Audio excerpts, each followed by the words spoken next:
Hola, ¿cómo estás? Hoy vamos a hablar un rato sobre el capítulo 17, es el que nos toca hoy. Capítulo 17 de la primera parte. Bien, venimos de ver pues toda aquella escena tan violenta, tan teatral, al mismo tiempo con la comicidad violenta de los golpes que se van dando sin ton ni son una serie de personajes de la novela. Entonces ya aparecemos en al final de la pelea y bueno, pues tanto Don Quijote como Sancho Panza están absolutamente reventados porque no solamente la paliza que les dieron los yangüeses, que ya la hemos contado, sino además la otra pelea brutal y los golpes que se han dado en la noche en la venta. Bueno, ha sido terrible. Pero esto nos va a llevar ahora a una escena muy interesante, que es la escena en la que se fabrica y se consume el bálsamo de Fierabrás, del cual hemos tenido ya referencias anteriores, pero por fin nos vamos a enterar exactamente de qué era ese bálsamo y qué efectos producía y cómo se hacía, etcétera, etcétera. Bueno, vamos a ver. Empecemos primero por la realidad, lo que Cervantes conocía y lo que conocían pues la mayoría, bueno, no sé si la mayoría, pero mucha gente de su tiempo. Es que había una leyenda que había dado origen, esa leyenda, pues a algunos romances, poemas épicos, literatura caballeresca también, en la que se hablaba de que el tal Fierabrás era un gigante que vivía en Egipto y entonces este señor se había apoderado de alguna forma del bálsamo precioso, de la reliquia de ese bálsamo que era con el que habían preparado el cuerpo de Cristo para la sepultura. Es decir, cuando José de Arimatea y Nicodemo pues consiguieron el cadáver de Jesucristo, pues lo cuidaron, lo embalsamaron, ¿no? Le pusieron el bálsamo ese y lo dejaron en la tumba, de la cual pues luego ya no lo encontraron. Bien, entonces pues de alguna forma que no está clara o no se explica, pues ese bálsamo sobrevivió de alguna manera, ¿no? O sea, no quedó perdido y ese bálsamo pues estaba recogido y lo tenía pues este gigante, el gigante Fierabrás, claro que por supuesto era un gigante malo, ¿no? Entonces pues la leyenda de los caballeros de la corte de Carlomagno, pues uno de los 12 pares fue y derrotó al gigante y llevó a Francia ese bálsamo que era tan milagroso que curaba todas las heridas.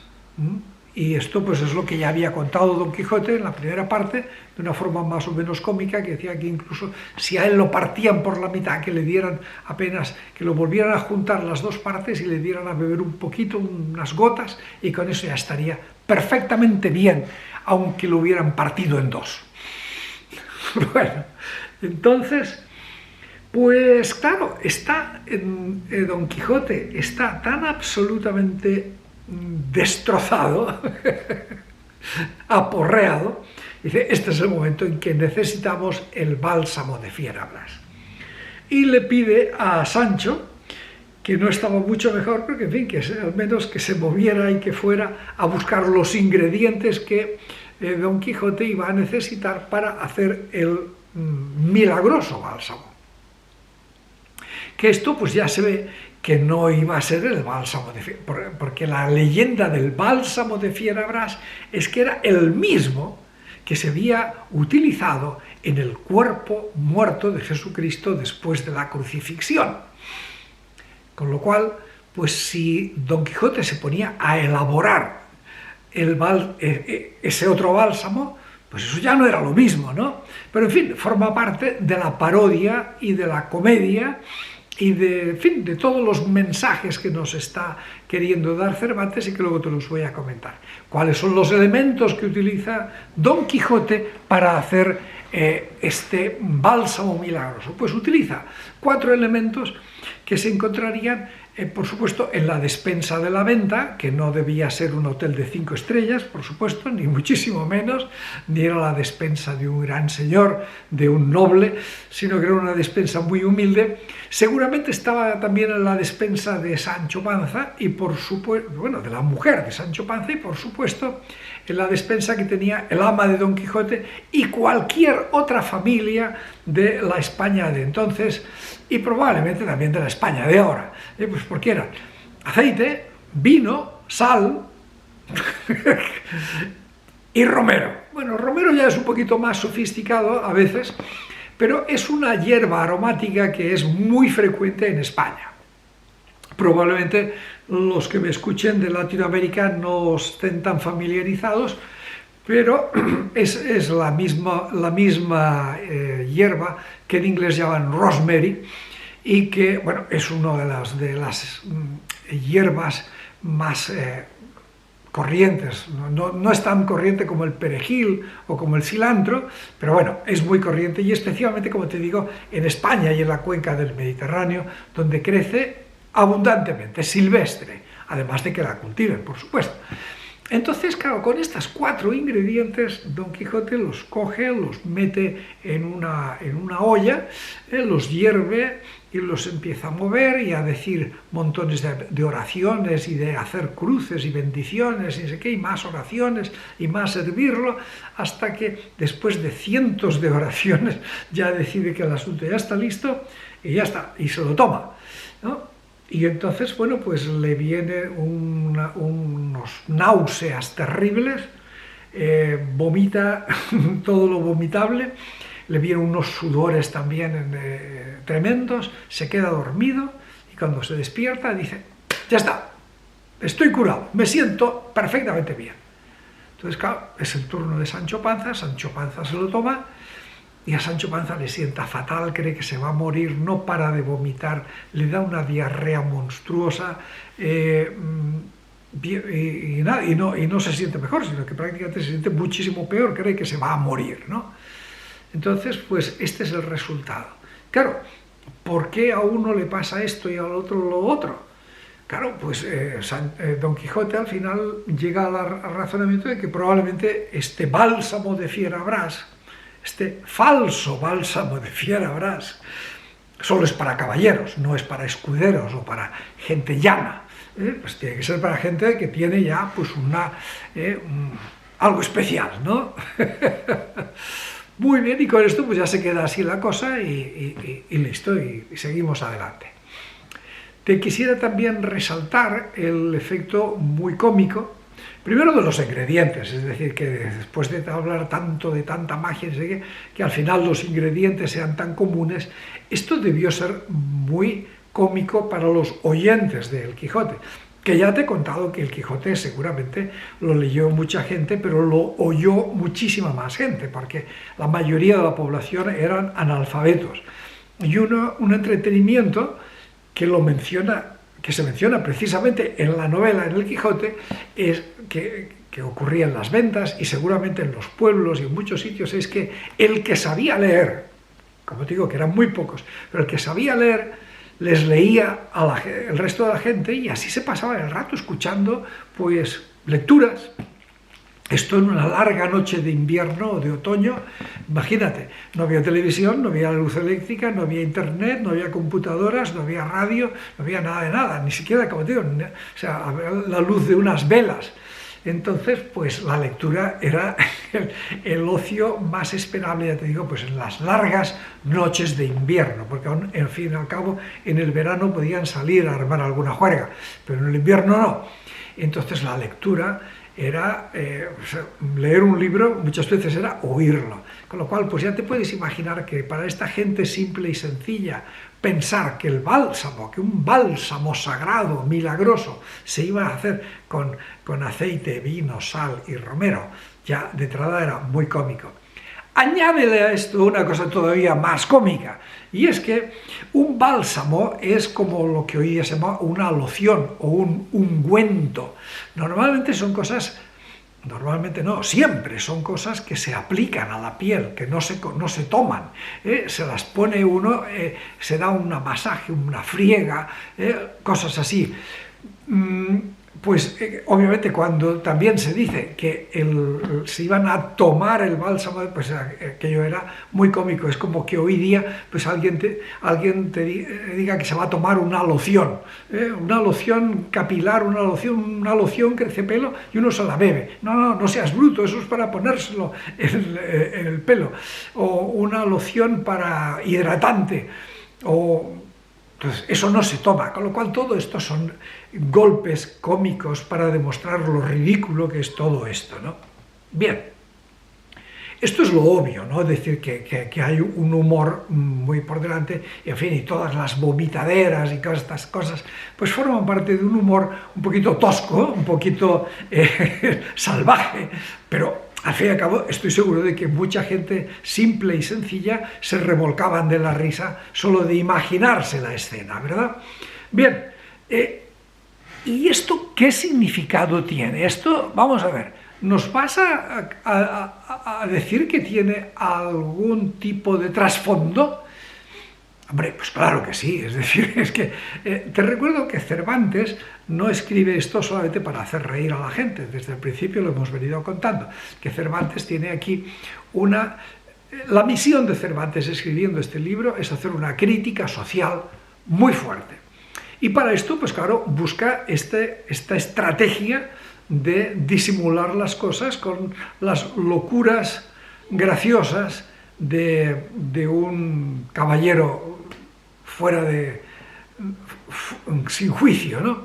Bueno, pues entonces, ¿y esto qué significa? Pues mira, hay la interpretación más sencilla, más simple, más básica, y que está al alcance del comentarista más simple que te puedas imaginar, como un servidor de ustedes. Es decir, es una crítica brutal al culto a las reliquias, al exagerado culto a las reliquias que había, y en cierta forma todavía lo hay en la Iglesia Católica.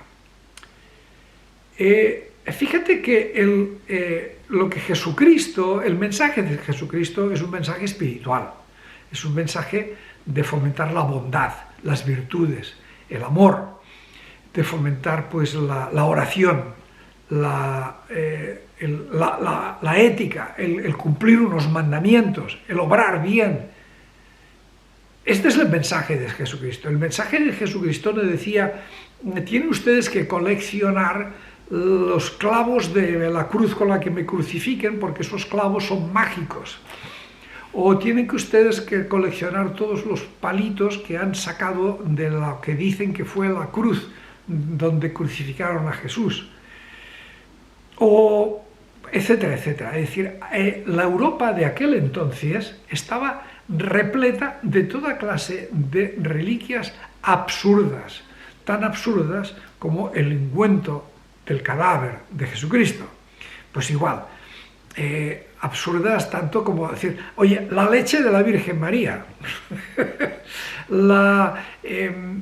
el prepucio de la circuncisión del niño Jesús, la casa de Nazaret, que llegó volando desde Nazaret hasta Loreto, en Italia, ¿no? Llegó volando, la llevaron los ángeles. Por eso la Virgen de Loreto suele ser la patrona de la Fuerza Aérea, porque los ángeles llevaron una casa volando. Los clavos de Cristo están en tantas iglesias que si los reunieran todos montarían una ferretería. Y lo mismo, y las espinas de la corona de espinas, y etcétera, etcétera, todo lo que quieras, cualquier cosa, ¿no? Entonces, todo esto, pues claro, ¿cómo se corrompió tanto la doctrina de Jesucristo para que se llegara a esto, y que esto era lo importante. Es decir, en un momento determinado, una persona, para ser un buen cristiano, lo que tenía era que tener una colección de reliquias, y aquí tenía pues el brazo de Santa Teresa, y allí tenía pues un hueso de San Pablo, y el otro de allí tenía pues las sandalias de Santa Clara, y el de más allá tenía un fragmento de la capa de San Cristóbal, y así una serie. Entonces, claro, esto era el ideal, el objetivo, lo máximo de ser un buen cristiano, ¿no? Tener reliquias y pasarse haciendo cosas mágicas, ¿no? Como, yo qué sé, pues como lo que hacían, y todavía creo que lo siguen haciendo, las chicas que quieren buscar un novio, poner a un San Antonio boca abajo para que San Antonio les consiga un novio. Bueno, pues todas estas cosas son las que Cervantes y Erasmo y los erasmistas y la gente que tenía un poquito de sentido común decía, esto es un disparate, esto no puede ser, esto no es el cristianismo. Y Lutero se sublevó también contra estas cosas. Entonces cualquiera que tenía dos dedos de frente se sublevaba. Bueno, pues con esto, con esta escena, lo que está haciendo Cervantes es criticar esa estupidez, porque era una estupidez, y lo sigue siendo. El cristianismo no es coleccionar reliquias y tocarlas como pensando que si toco la reliquia ya soy santo, me va a dar no sé qué, me va a dar buena suerte. Tonterías. Bien, pues entonces aquí está. Es decir, el bálsamo de Fierabras es una crítica brutal contra esa obsesión fanática, supersticiosa de las reliquias. Y por eso era que venía a coger esos elementos y empezar a rezar Padre Nuestros y no sé qué, y magia. No, eso no es oración. Diciendo 50 Padre Nuestros no se santifica un poco de vino hervido con aceite. Bien, esta es la interpretación más sencilla y más clásica. Ahora digo yo, y es una de las cosas que a mí me ha dejado un poco frustrado. Es decir, aquí hay hechos como, por ejemplo, el que surte efecto en Don Quijote, pero no surte efecto en Sancho Panza, ¿no? ¿Cómo es eso posible? ¿Por qué? ¿Qué pasa? Es decir, ¿no hay nadie que haya encontrado otro simbolismo? Bueno, pues parece que no. Es decir, yo lo he buscado, le he dedicado muchas horas a buscarlo y no lo he encontrado. Me he esforzado en pensar alguna cosa y yo tengo mi hipótesis, tengo una idea. Oye, que seguramente esa no era la idea de Cervantes, pero quién sabe, a lo mejor no lo sé. Es decir, yo te la lanzo y tú puedes pensar que es que estoy, que no me he tomado mis remedios y estoy en una fase de delirio. Bueno, yo lo que pienso es que Don Quijote ya viene desde la época de los yangüeses, desde la paliza con los yangüeses, tiene una especie de sentido de culpa, o sea, se siente culpable de algo, se siente culpable de haber actuado mal. Luego viene todo el episodio de Marcela, de salir corriendo detrás de Marcela. Después viene el manoseo a Maritornes. Es decir, da la impresión de que el Don Quijote es algún tipo de frustrado sexual, no sé qué, es decir, algún tipo de cosa extraña por ahí con relativo al sexo. Y Don Quijote, que era un hombre soltero y que no se le conocía, que hubiera tenido ni tuviese ninguna relación amorosa. Entonces, aquí hay algo turbio, y entonces el bálsamo de Fierabras, esta cosa, de alguna forma, a él le hace bien, porque todo lo que vomita es como un símbolo de vomitar lo malo, vomitar las cosas negativas que lleva dentro, la ira, la violencia, la lascivia, la lujuria, lo que fuera que tenía dentro, vomitarlo, echarlo fuera. Mientras tanto, Sancho Panza no tenía nada, es decir, no tenía ningún sentido de culpa. Sancho Panza es un tipo muy simple, es un hombre que lo único que quiere es dejar de ser pobre y comer bien y dormir bien, y eso es todo, estar cómodo y dejar de ser pobre, no tiene sentido de culpa. Entonces, esta es mi interpretación, es decir, que aquí hay nos está presentando el autor pues como un proceso de purificación del hombre que quiere hacer la justicia. Si quieres hacer el bien, quieres hacer justicia, trata de empezar por limpiarte por dentro. Mi interpretación. lo que a ti te parezca, puedes pensar que estoy loco como una cabra, pero en fin, lo que sea, tú escribe en los comentarios y ya nos divertiremos juntos un rato. Este capítulo tiene otra escena más, que también es muy interesante, y es que cuando ya se iban de la venta, porque Don Quijote dice, yo estoy bien, nos vamos, no le importaba que Sancho Panza no estuviera tan bien, pues entonces tratan de irse el ventero y dice, bueno, tienes que pagar, dice, no, los caballeros andantes no pagamos. Entonces, claro, le llegan a Sancho Panza, pues el que vas a pagar eres tú. Sancho Panza dijo que no, que ni hablar, que si su amo no pagaba, él tampoco pagaba. Con lo cual a Sancho Panza sí le agarraron y lo mantearon. Es muy curioso porque incluso hasta dan los nombres de algunos de los sujetos que mantearon y dan el nombre del ventero. Y Don Quijote ya se fue, habrían cerrado las puertas de la venta, con lo cual no pudo regresar a salvar a Sancho Panza, que gritaba de dolor mientras lo estaban manteando. Al final, cuando ya se cansaron de tenerlo como un pelele subiendo y bajando, pues lo dejaron ir. Pero, en fin, al menos Maritornes, la criadita Maritornes, mostró un poco de buenos sentimientos porque le dio un poco de vino para que se recuperara del maltrato que le habían hecho. Y con esto pues ya se fue, le abrieron la puerta y se fue con Don Quijote y su burro y ya está. Y ahí termina el capítulo 17. Y luego viene el capítulo 18, que es fascinante y de alguna forma se va continuando con este. Pero eso ya queda para otro día. Espero que te haya gustado, espero oír tus comentarios, bueno, no oírlos, leerlos, y ya seguiremos hablando. Muchas gracias por tu atención, cuídate, sé feliz y hasta pronto.